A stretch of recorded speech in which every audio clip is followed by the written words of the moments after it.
Olá, pessoal. Hoje a gente vai falar um pouquinho sobre análise cefalométrica. Então, o que que seria a análise cefalométrica ou como nós faríamos a análise cefalométrica? A gente utiliza, nesse slide que está aparecendo na tela, vocês estão vendo uma teleradiografia à esquerda de vocês. Então, é essa radiografia que a gente utiliza para fazer uma análise cefalométrica. E no lado direito, vocês têm a análise, o cefalograma, né, que a gente chama, que é que é uma análise cefalométrica. As análises cefalométricas, nós temos várias, nós temos vários autores que desenvolveram as suas análises cefalométricas. Nós temos de Steiner, de Tweed, de Ricketts, de Jarabach, de Downs, nós temos inúmeras análises. Então, o que que essas análises, o que que elas são? Elas nada são do que medidas, e essas medidas elas podem ser tanto lineares como angulares. E essas medidas vão nos dizer alguma coisa. Então, hoje a gente vai ver uma análise que é uma análise mundialmente conhecida, que é a análise de Steiner, e que ela é de fácil compreensão, que é uma análise bem boa para a gente utilizar para auxílio de diagnóstico na ortodontia preventiva e interceptativa. Antes de a gente começar a falar da análise, a gente vai lembrar como que ela surgiu, como que a cefalometria surgiu. Então, céfalo, né, cabeça, metria, medida, nada mais é do que medidas do nosso crânio. E isso já começou lá no século XIX, quando antropologistas começaram a utilizar, a fazer essas medidas em fósseis de crânios de homens primitivos. Em 1882 aconteceu um congresso de antropologia de Frankfurt que foi muito importante, que foi determinado o plano horizontal de Frankfurt, que é muito utilizado em várias análises. Na análise de Steiner também ela é utilizada. Então, esse plano horizontal de Frankfurt nada mais é que o ponto póreo e o ponto orbitário, forma uma linha, né? A gente une o ponto póreo ao ponto orbitário.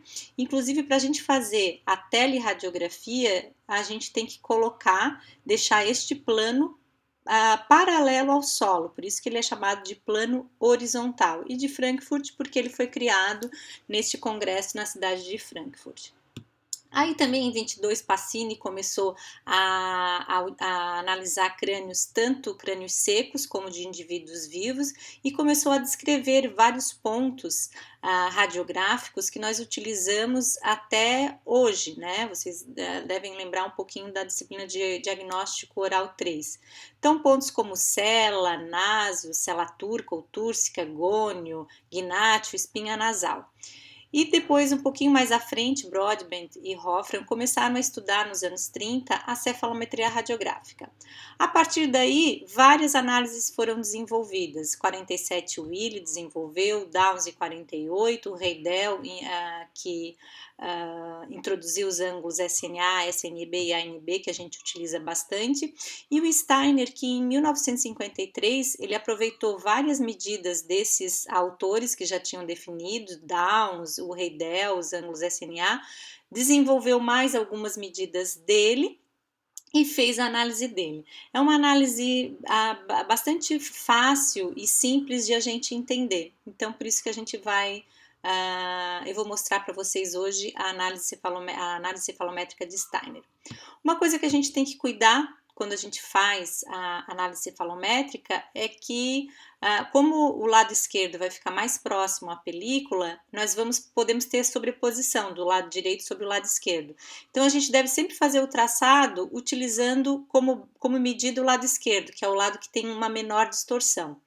Então, aqui eu estou mostrando para vocês uma teleradiografia na fotografia, na radiografia da direita, né, com várias linhas que estão formando vários ângulos e que quando a gente olha assim, né, o que que isso quer dizer, né, o que que isso significa.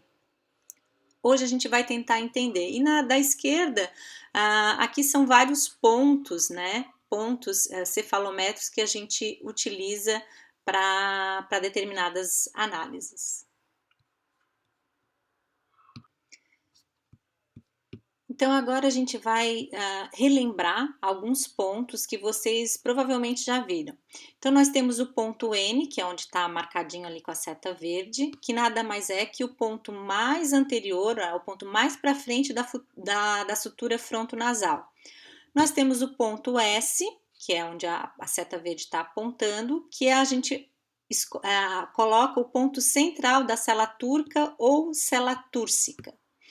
Temos também o ponto A, onde a setinha verde está apontada, é o ponto mais para dentro, mais profundo ali do processo alveolar da minha maxila, né? O contorno mais interno do processo alveolar. E eu também tenho o ponto B, que é na mandíbula, né? A seta verde está apontando para o ponto B. É também o ponto mais profundo ou mais para dentro do osso alveolar inferior, né? Do processo alveolar da minha mandíbula.